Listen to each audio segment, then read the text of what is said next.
இந்த பொய்யர்களிடம் நமக்கு தீர்வு கிடைக்கும் என்று நம்பாமல் நமக்கான பொது சுகாதாரத்தை, நமக்கான மருத்துவ சேவையை, நமக்கான மருத்துவ சேவையை பெறுவதற்கு நாம் தெருவில் அரங்கேறும் ஜனநாயகமான போராட்ட களத்தில் இறங்கினால்தான் தீர்வு கிடைக்கும் என்பதை உழைக்கும் மக்களாகி நாம் உணர வேண்டும்.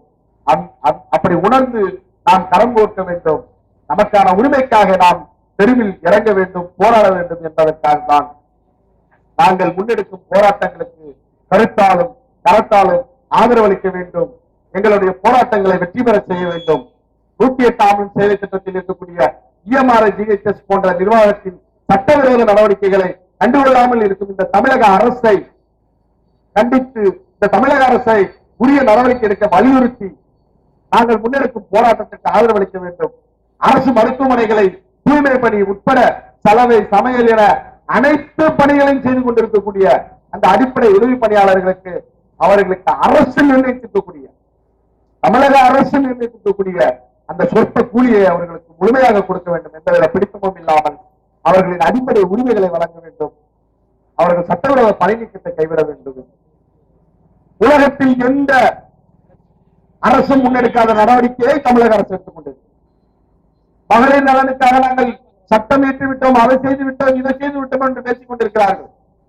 இதே தமிழகத்தில் தான் இந்த 108 ஆம்புலன்ஸ் சேவை திட்டத்தில் தான் மாவட்ட அதிகாரிகளால் எங்களுக்கு தொந்தரவு என்று புகார் கொடுத்த பெண் தொழிலாளர்களை பணி நீக்கம் செய்துவிட்டு பாலியல் குற்றச்சாட்டிற்கு ஆளான அதிகாரிகளுக்கு பதவி உயர்வு கொடுத்திருக்கிறார்கள். அது தப்பு, அது முறையாக விசாரிக்கப்பட வேண்டும் என்று சென்னை உயர்நீதிமன்றம் உத்தரவிட்ட உத்தரவை கூட மதிக்காமல் காஞ்சிபுரம் இணை இயக்குனர், பொது சுகாதாரத்துறை சார்ந்த இணை இயக்குனர் ஒருவர் பாதிக்கப்பட்ட பெண் தொழிலாளியை விசாரணைக்கே அழைக்காமல் விசாரணையை நடத்தி முடித்து விட்டதாக அறிக்கை கொடுத்துள்ளார். எவ்வளவு சிறந்த, எவ்வளவு கேவலமான நடவடிக்கை தமிழக அரசு நடவடிக்கை. ஒரு பெண் தொழிலாளி புகார் கொடுத்தால் அவரை பணி நீக்கம் செய்துவிட்டு அந்த அதிகாரிக்கு பதவி உயர்வு கொடுத்தது மட்டுமல்லாமல் அந்த அதிகாரி அந்த பெண் தொழிலாளியை விசாரணைக்கே அழைக்காமல் விசாரணையை முடித்து விட்டதாக அறிக்கை தயார் செய்கிறார். ஆனால் இவர்கள் மேடைதோறும் பேசிக் கொண்டிருக்கிறார்கள் சட்டத்தின் ஆட்சி நடக்கிறது என்று. அது மட்டுமல்ல, நூற்றுக்கணக்கான பெண் தொழிலாளர்கள் இந்த 108 ஆம்புலன்ஸில் வேலை பார்த்து குடிக்க தண்ணீர் இல்லாமல், டாய்லெட் பெசிலிட்டிஸ் இல்லாமல், கிட்டையில கல்லு வந்து கர்ப்பப்பை நஞ்சி போய் இயற்கையாக கருத்தரிக்கும் வாய்ப்பை இழந்துவிட்டு செயற்கை கருத்தரிப்பிற்கு சென்ற பெண் தொழிலாளர்களை சட்டவிரோதமாக பணி நீக்கம் செய்திருக்கிறார்கள். அதை தடுக்க இந்த அரசுக்கு துப்பில் இந்த அரசுக்கு மனு கொடுத்தால் அவர்களின் நிர்வாகத்தில் எங்களுக்கு தலையிட முடியாது. சுகாதாரத்துறை செயலாளர் அரசாணை வெளியிட்டு விட்டார். சுகாதாரத்துறை சுயநினைவோடு அந்த அரசாணை வெளியிட்டாரா என்று தெரியவில்லை. சுகாதாரத்துறை செயலாளருக்கு அறிவு, அடிப்படை அறிவு இருக்கிறதா என்று தெரியவில்லை.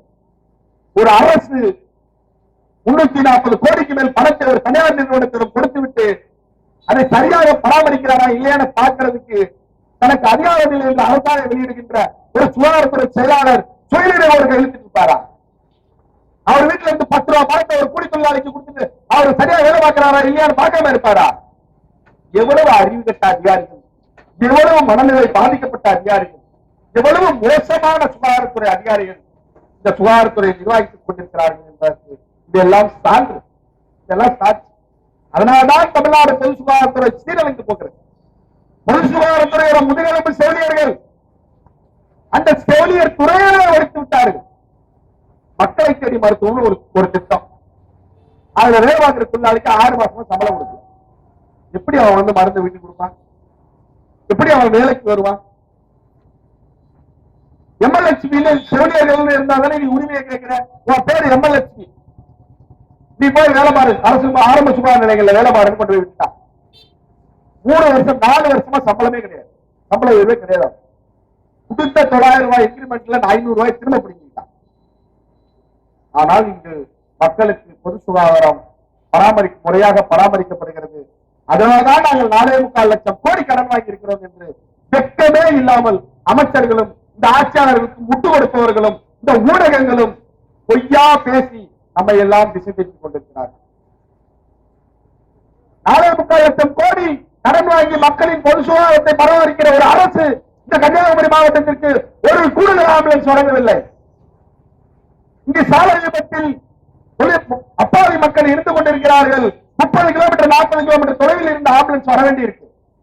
5 கிலோமீட்டர் 3 கிலோமீட்டர் தொலைவில் இருக்கிற ஆம்புலன்ஸ் வாகன கோளாறுகளோடு இயக்கப்பட முடியாமல் நிறுத்தி வைக்கப்பட்டிருக்கிறது. ஆள் பற்றாக்குறையின் காரணமாக நிறுத்தி வைக்கப்பட்டிருக்கிறது. இந்த நிர்வாகம் சட்டவிரோதமாக செயல்படுகிறது. இந்த நிர்வாகம் இந்த சேவையை நடத்த தகுதியற்ற நிர்வாகம் என்று தொழிலாளர் நீதிமன்றங்களிலும் தொழிலாளர் ஆணையர் அலுவலகங்களிலும் புகார் கொடுத்ததற்காக இந்த மாவட்டத்தை சார்ந்த தொழிற்சங்க முன்னணி ஊழியர்கள் சட்டவிரோதமாக பணியிட மாறுதலில் வெளி மாவட்டங்களில் வேலை பார்க்க வைக்கப்பட்டிருக்கிறார்கள். ஆனால் இந்த ஆள் பற்றாக்குறை காரணமாக ஆம்புலன்ஸ் நிறுத்தி வைக்கப்படுகிறது. எவ்வளவு கேவலமான நிர்வாகத்தினர்! மக்களுடைய உயிரை காப்பதற்காக ஒரு சேவை திட்டம், அதற்கு வருஷம் 300 கோடிக்கு மேல் நிதி ஒதுக்கப்படுகிறது. ஆனால் ஆம்புலன்ஸ் இயக்கப்படவில்லை. 3 கிலோமீட்டர் 5 கிலோமீட்டர்ல இருந்து வர வேண்டிய ஆம்புலன்ஸ் 30 கிலோமீட்டர்ல இருந்து வருது. இங்க உயிர் பறி போகுது. அப்பாவி மக்களுடைய உயிர் பறி போகுது. இதை திட்டமிட்டு செய்கிறார்கள் என்பதுதான் அநியாயம். இந்த அரசும் இந்த நிர்வாகமும் இதை வேண்டும் என்று திட்டமிட்டு செய்கிறார்கள் என்பதுதான் கொடுமையிலும் கொடுமை. நான் கற்பனையிலோ எங்களுடைய வாதத்தை உறுதிப்படுத்துவதற்கோ சொல்லவில்லை. 2023 ஆகஸ்ட் ஜூனியர் விகடனில் தமிழ்நாடு அரசு பொது சுகாதாரத்துறை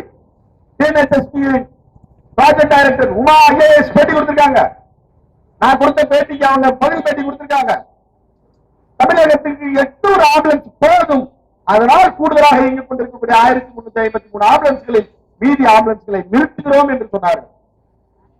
ஆப்பிரிக்க நாடுகளில் தான் லட்சம் பேருக்கு ஒரு ஆம்புலன்ஸ் வல்லரசாகிவிட்டது என்று வாய்களிலே பேசிக் கொண்டிருக்கும் இந்த நாட்டில் தேவைக்கேற்ப ஆம்புலன்ஸ் கிடைக்கவில்லை என்றால், ஓடவில்லை என்றால் பொதுமக்களை திரட்டி போராடுவோம் என்று அதற்கு எதிராக போராட்டம் எடுத்ததால் 1353 ஆம்புலன்ஸ் ஓடுது. பெயரளவில் முறையாக ஓடல, சரியாக ஓடல, கோளாறுகளோடு நீக்கப்படாமல் நிறுத்தி வைக்கப்படுது. அதனாலதான் இப்ப மறுபடியும் தெருவில் இறங்கி கத்துறோம். இந்த அரசு மக்களுக்கானது அல்ல, இந்த அமைப்பு மக்களுக்கானது அல்ல. பொது சுகாதாரத்துறை மாசு சுப்பிரமணியம் சொல்ற மாதிரி உண்மையா செயல்படல. எல்லாம் நாடகம், எல்லாம் பொய். அதோட முதுகெலும்பாக இருக்கக்கூடிய தொழிலாளர்களை சிதைத்து சட்டவிரோதமாக வெளியேற்றிக் கொண்டிருக்கிறார்கள். அப்ப அதை தடுக்க வேண்டிய பொறுப்பும் கடமையும் உழைக்கும் மக்களாகிய நமக்கு இருக்கிறது. ஏனென்றால் இந்த சேவை திட்டங்கள் பொது சுகாதாரத்துறை நமது வரிப்பணத்தில் இயங்கிக் கொண்டிருக்கிறது. இதை எந்த அரசியல் கட்சிக்கும் கேட்க துப்பில்லை, கேட்க மாட்டான். ஏன்னா கேட்கிறவன் வாய பூரா சாராயத்தின் மூலமா சம்பாதிக்கிற முறைகேடாகவும் வேறு வழியிலும் சம்பாதிக்கிற சாராய பணத்தை வைத்து வாயடைத்து கோடிகளில் கூட்டணி கட்சிகளுக்கு பணம் கொடுப்பதால் அவர்களுக்கு இதையெல்லாம் பேசுவதற்கும் இதையெல்லாம் கேட்பதற்கும் நேரம். இன்னைக்கு மார்க்சிஸ்ட் சிபிஎம் கட்சியோட பொதுச் செயலாளர் சண்முகம் அவர்கள் பேட்டி கொடுக்கிறார். திமுக எங்களை தேவையில்லாமல் நெருக்கடிக்கு தள்ளது, தொண்டர்களும் தோழர்களும் எங்களை தேவையில்லாத நெருக்கடிக்கு ஆளாக்குகிறார்கள். திமுகவுக்கு சலாம் போட்டு வாய்ப்பத்தி கைகட்டி மக்கள் பிரச்சனை பேசுறதை கைவிட்டு திமுக காரணக்கிட்டு இருந்தா உணர்வுள்ள தமிழ் சமூகத்தை ஏற்றுக்கொண்ட தொண்டனுக்கும் தோழருக்கும் கோபம் வரதான் செய்யும். நெருக்கடி ஏற்படுத்த மாட்டான், செருப்ப கரட்டி அடிப்பான். ஏண்டா கம்யூனிஸ்ட் கொடியை போய் திமுக கொடியின் கீழே அவனுக்கு கீழே வேலை பாருங்க, இந்த செங்கோடியை கீழே இறக்கி விடுங்கள் என்று கட்டாயம் உணர்வு உள்ள கம்யூனிஸ்டுகள் பேசுவார், சொல்லுவார். அதை நெருக்கடி என்று நாகரிகமாக பேசிக் கொண்டிருக்கிறார். திமுகவின் காலரை கழுவி கொண்டிருப்பதால் உங்களுக்கு இந்த நெருக்கடி ஏற்பட்டிருக்கிறது. அரசு மருத்துவமனைகளில் மருத்துவ பொருட்கள் இல்லை, செவிலியர்கள் இல்லை, மருத்துவர்கள் இல்லை. சொற்ப கூலிக்கு வேலை பார்த்துக் கொண்டிருக்கும் பெண் தொழிலாளர்கள் பாலியல் சீட்டங்களுக்கு ஆளாக்கப்பட்டால் புகார் கொடுப்பவர்களை வெளியேற்றுகிறீர்கள். இந்த அவல நிலையை கேட்க துப்பில்லை.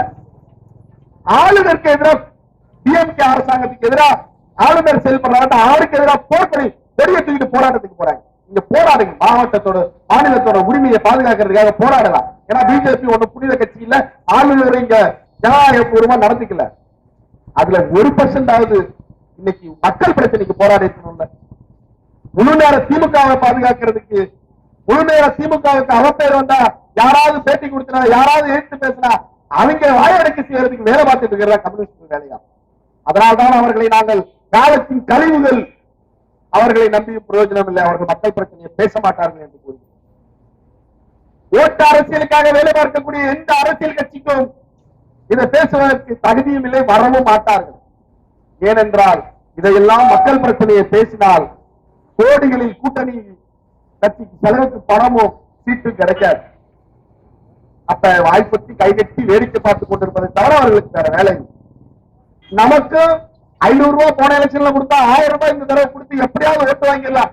ஏதாவது ஒரு நடிகைக்கு பிரச்சனை, ஏதாவது ஒரு நடிகரும் நடிகை இருந்த வீடியோவை வெளியிட்டு ஒட்டுமொத்த மக்கள் பிரச்சனை திசை திருப்பி மொத்த பிரச்சனையும் அந்த நடிகர் நடிகைகளுக்கு இருக்கிற பிரச்சனை, அவங்களோட வீடியோ வெளியான பிரச்சனை என்று திசை திருப்பல் வேலை இந்த ஊடகங்கள் செய்து மக்கள் பிரச்சனையை கண்டுகொள்ளாமல் விட்டு 500 ரூபாய் கொடுத்த இடத்துல 1000 ரூபாய் கொடுத்து ஓட்டு வாங்கி விடலாம் என்ற நம்பிக்கையோடு ஊடகங்களை நம்பி கட்சிகளும் கட்சிக்கு ஆர்வம் சொல்பவர்களும் வேலை பார்த்து எங்களுக்கு ஓட்டு அரசியல் நம்பிக்கை இல்ல.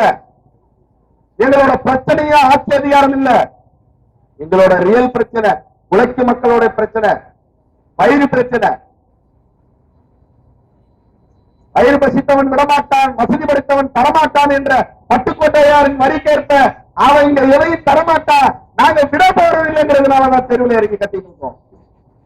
இந்த அநாகரிக நடவடிக்கைக்கு, இந்த மக்கள் விரோத நடவடிக்கைக்கு, இந்த தொழிலாளர் விரோத நடவடிக்கைக்கு முடிவு கட்டுவதற்காக நாங்கள் முன்னெடுக்கும் போராட்டத்திற்கு உங்களுடைய ஆதரவு கருத்தாலும் கரங்களாலும் எங்களை வலிமைப்படுத்த வேண்டும். அதற்கான ஆதரவை கோரி இந்த பிரச்சார இயக்கத்தை நடத்துகிறோம். அன்பார்ந்த உழைக்கும் மக்களே, இந்திய சுதந்திர போராட்ட தியாகிகளின் முதன்மையானவரும் மாவீரன் பகத்சிங் அவர்களின் சுதந்திரம் பற்றிய உண்மையான சிந்தனையும் அதற்கு என்ன செய்ய வேண்டும் என்று சொன்ன அந்த வார்த்தைகளையும் தான் நாங்கள் பாடமாக ஏற்றுக்கொண்டிருக்கிறோம். தெருவில் இறங்கி உங்களோடு கத்திக் கொண்டிருக்கிறோம். உங்கள் முன்னிலை வெள்ளையர்களிடமிருந்த ஆட்சி அதிகாரம் மாநில தோல் புரிஞ்சி இவர்களிடம் செல்வது உண்மையான சுதந்திரம் இல்லை. ஆட்சி மாற்றம் இல்லமே தவிர எதுவும் நடக்காது. உழைக்கும் மக்கள் கூலி அடிமைகளாக செத்து மடிவதை தவிர வேறு ஒன்றும் இங்கு நடக்காது. வெள்ளை துறைமார்களிடம் இருக்கும் ஆட்சி இந்த கொள்ளைக்காரர்களிடம் போனால் ஒன்றும் நடக்காது என்று பகத்சிங் தெளிவாக சொன்னார். அதற்காக தான் பகத்சிங் இந்த உண்மையான விடுதலை அடைய வேண்டும் என்றால் என்ன செய்ய வேண்டும் என்றும் சொன்னார். மாணவர்களும் விவசாயிகளும் தொழிலாளர்களும் ஓரணியில் அணிதிரண்டு போராடினால் மட்டும்தான் உண்மையான சுதந்திரம் கிடைக்கும், உண்மையான சுதந்திரம் இருக்கும் என்று சொன்னார். அதற்கான தேவை இன்று நிலவுகிறது. கல்வி, நாளைய தொழிலாளியாக வேண்டிய மாணவர்களுக்கான கல்வி இன்று வியாபார பொருளாகிவிட்டது. ஏழைக்கு எழுத படிக்க தெரிந்த கல்வி, பணம் படைத்ததற்கு எல்லா வாய்ப்பும் இருக்கிற கல்வி என்று ஆகிவிட்டது. தொழிலாளிக்கு நிரந்தரமற்ற வேலை, நிச்சயமற்ற வாழ்க்கை என்று ஆகிவிட்டது. விவசாயிக்கு விளைவிக்கப்படும் பொருளுக்கு விலை இல்லை, விளைநிலமே அவனுக்கு சொந்தமாக இருக்குமா என்ற நிலை இல்லாத சட்ட திருத்தங்களை மத்திய அரசு கொண்டு வந்து விட்டது. புதிய கல்விக் கொள்கை, தொழிலாளர் சட்ட திருத்தம், விவசாயிகள் சட்ட திருத்தம், வெள்ளக்காரனை விட மோசமான ஒரு கொடுமையான ஆட்சி அதிகாரத்துக்கு கீழே தான் நமக்கு இருந்தது. அப்ப இந்த அமைப்பை தூக்கி எறியாமல், இதற்கு எதிராக போராடாமல் நாம் அடுத்த நாள் உயிர் வாழ்வது கூட நிச்சயமற்றதாகிவிட்டது என்ற நிலையை இவர்கள் நமக்கு உருவாக்கிவிட்டார். பிஜேபியை எதிர்த்து பிஜேபி மதவாத கட்சி, பிஜேபி மதவாதத்தை தூண்டுகிறது என்று வெறிவாதத்தை கிளப்பி, தமிழ் தேசிய வெறிவாதத்தை கிளப்பி ஆட்சிக்கு வந்த திமுக எந்த சட்டத்தையும் நடைமுறைப்படுத்தாமல் இல்லை. பிஜேபி அறிவித்த, பிஜேபி கொண்டு வந்த எல்லா சட்ட திருத்தங்களையும் தமிழகத்தில் பிஜேபி ஆட்சி செய்யும் மாநிலங்களை விட மிக வேகமாக தமிழகத்தில் திமுக நடைமுறைப்படுத்தும். அன்றார்ந்த உழைக்கும் மக்களே, அரசு ஆரம்ப சுகாதார நிலையங்களில் கர்ப்பமாக இருக்கக்கூடிய பெண் சென்று தனது கர்ப்பத்தை உறுதி செய்து கொள்வதற்காக செல்லும் போது பரிசோதனை செய்யப்படும் பரிசோதனைகளில் முக்கியமானது எய்ட்ஸ் பரிசோதனை. HIV வைரஸ் தொற்று இருக்கான்னு பரிசோதிக்கிற அந்த பரிசோதனை. அந்த எய்ட்ஸ் கட்டுப்பாடு சங்கம் என்ற பெயரில் தமிழக அரசு நடத்தி கொண்டிருந்த அந்த பரிசோதனைக்கு மூடு விழா நடத்தி அந்த பரிசோதனை மையங்களை மூடுவதற்கு பிஜேபி அரசு திட்டமிட்ட போது தமிழக அரசு செய்து முடித்து விட்டது. இதுதான் திமுக பிஜேபியை விட மோசமான கட்சி, மோடியை விட ஸ்டாலின் ஆட்சி மோசமானது என்பதற்கு சாட்சி. அதற்காக மோடி நல்ல ஆட்சியாளர் என்றெல்லாம் அர்த்தம் இல்லை. இவங்க ரெண்டு பேருக்கும் போட்டி, யார் அதிகமாக உழைக்கும் மக்களை சுரண்டி முதலாளிகளை பாதுகாப்பது. அந்த போட்டியில் ஒருவரை மாற்றி ஒருவர் ஜெயித்துக் கொண்டிருக்கிறார்கள். நாம் சீரழிந்து கொண்டிருக்கிறோம்.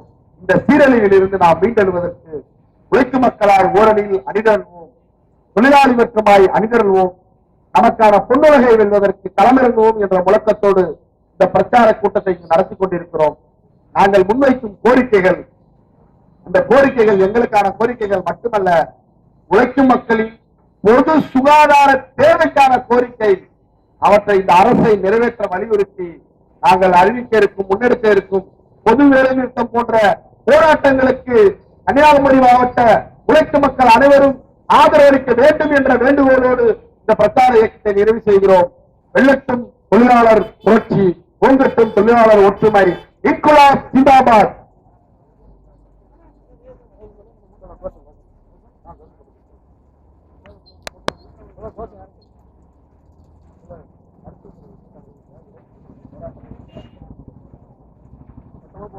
ஓங்குக ஓங்குக, ஒற்றுமை ஓங்குக ஓங்குக ஓங்குக,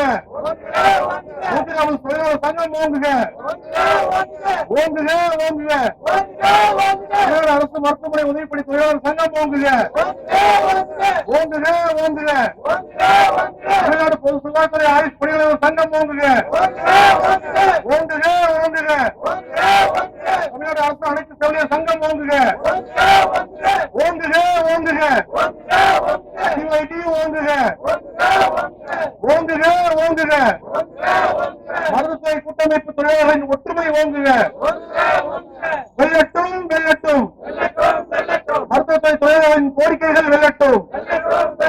ரத்து செய் ரத்து செய், 11 மாதம் பிக்சட்டம் முறையினை ரத்து செய் ரத்து செய் ரத்து செய், சட்டவிரோத பணி நீக்கத்தினை ரத்து செய் ரத்து செய் ரத்து செய், சட்டவிரோத பணியிட மாறுதலை ரத்து செய் வழங்கிடு வழங்கிடு, சட்டவிரோதமாக வேலை நீக்கம் செய்யப்பட்ட அனைத்து தொழிலாளர்களுக்கும் வேலை வழங்கிடு வழங்கிடு வழங்கிடு, ஆண் பெண் தொழிலாளர்களுக்கு தனித்தனியான பாதுகாப்பறை ஓய்வினை வழங்கிடு வழங்கிடு வழங்கிடு, தேவைக்கேற்ப குடிநீரை வழங்கிடு வழங்கிடு வழங்கிடு, சட்டப்படியான 8 மணி நேர வேலை வழங்கிடு வழங்கிடு வழங்கிடு, சம்பளத்துடன் கூடிய வார விடுமுறை அரசு மருத்துவமனை உதவிப்படி தொழிலாளர்களுக்கு வழங்கிடு கைவிடு கைவிடு, மருத்துவத்துறை தொழிலாளர்களின் சட்டவிரோத சம்பள பிடித்தத்தை கைவிடு கைவிடு கைவிடு, உள்நோக்கத்துடன் பழிவாங்கும் நேர்மையற்ற விசாரணை முறையை கைவிடு நடத்தாதே நடத்தாதே, மருத்துவத்துறை தொழிலாளர்களை கொத்தவரையாக நடத்தாதே திருடாதே திருடாதே, தொழிலாளர்களின் உழைப்பை திருடாதே திருடாதே திருடாதே, பொதுமக்களின் வரிப்பணத்தை திருடாதே சுரண்டாதே சுரண்டாதே, மருத்துவத்துறை தொழிலாளர்களின் உழைப்பை சுரண்டாதே அமல்படுத்து அமல்படுத்து, உயர் நீதிமன்ற தீர்ப்புகளை அமல்படுத்து அமல்படுத்து அமல்படுத்து, தொழிலாளர்கள் சட்டங்களை முறையாக அமல்படுத்து பராமரிக்கிடு பராமரிக்கிடு, 140 வாகனங்களை முறையாக பராமரிக்கிடு விளையாடாதே விளையாடாதே, பொதுமக்களின் உயிரோடு விளையாடாதே விளையாடாதே விளையாடாதே, மருத்துவத்துறை தொழிலாளர்களின் வாழ்க்கையோடு விளையாடாதே ஏமாற்றாதே ஏமாற்றாதே, மருத்துவத்துறை தொழிலாளர்களை ஏமாற்றாதே ஏமாற்றாதே ஏமாற்றாதே, பொது மக்களை ஏமாற்றாதே, நடவடிக்கை எடு நடவடிக்கை எடு, பாலியல் புகாருக்கு ஆளான பால் ரவீந்திரன் மீது நடவடிக்கை எடு நடவடிக்கை எடு நடவடிக்கை எடு, பாலியல் புகாருக்கு ஆளான குமரன் மீது கைது நடவடிக்கை எடு நடவடிக்கை எடு நடவடிக்கை எடு, பாலியல் புகாருக்கு ஆளான பிலால் மீது கைது நடவடிக்கை எடு நியாயமா நியாயமா, பாலியல் புகாருக்கு ஆளானவர்களுக்கு பதவி உயர்வு நியாயமா தலையிடு தலையிடு, தமிழக அரசியல் தலையிடு நடத்திடு நடத்திடு, ஜிவிபி நிர்வாகத்தின் மீது நீதி விசாரணை நடத்திடு நடவடிக்கை எடு நடவடிக்கை எடு, இஎம்ஆர்ஐ சிகிச்சை நிர்வாக அதிகாரிகள் மீது நீதி விசாரணை நடத்தி நடவடிக்கை எடு விடமாட்டோம் விடமாட்டோம், கோரிக்கைகளை வென்றெடுக்கும் வரை விடமாட்டோம் தள்ளாதே தள்ளாதே, போராட்ட தூண்டாதே தூண்டாதே வேலை நிறுத்தத்துக்கு தூண்டாதே தோற்றதில்லை தோற்றதில்லை தொழிலை வர்க்கம் தோற்றதில்லை கேட்டதில்லை கேட்டதில்லை தோற்ற சரித்திரம் கேட்டதில்லை தோற்றதாக சொன்னதும் தோற்றதாக கேட்டதும் நிரந்தரமில்லை நிரந்தரமில்லை சரித்திரமில்லை சரித்திரமில்லை அஞ்ச மாட்டோம் அஞ்ச மாட்டோம் உங்கள் தடிகள் காட்டிய போதும் குண்டுகள் எங்கே துளைத்த போதும் அஞ்ச மாட்டோம் அஞ்ச மாட்டோம் ஒன்று விடுவோம் ஒன்று விடுவோம் சாதி கடந்து மதம் கடந்து இனம் கடந்து மொழி கடந்து மருத்துவத்தை துணையாரை ஒன்று விடுவோம் ஒன்று விடுவோம் ஒன்று விடுவோம் உழைக்கும் மொத்தமை ஒன்று விடுவோம் போராடுவோம் போராடுவோம் கோரிக்கைகள் வெல்லும்படி போராடுவோம் ஓங்குக ஓங்குக தொழிலாளர்களின் ஒற்றுமை ஓங்குக ஓங்குக ஓங்குக மூன்றாம் தொழிலாளர் சங்கம் ஓங்குக ஓங்குக ஓங்குக தமிழ்நாடு அரசு மருத்துவமனை உதவிபுரிய தொழிலாளர் சங்கம் ஓங்குக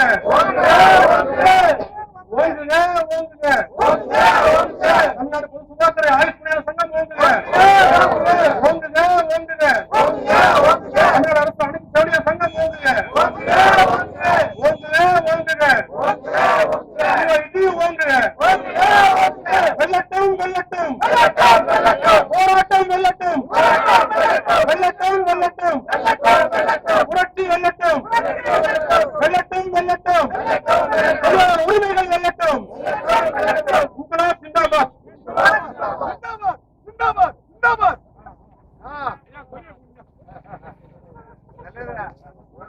ஒரு 60 வருஷம் கொடி வாங்கி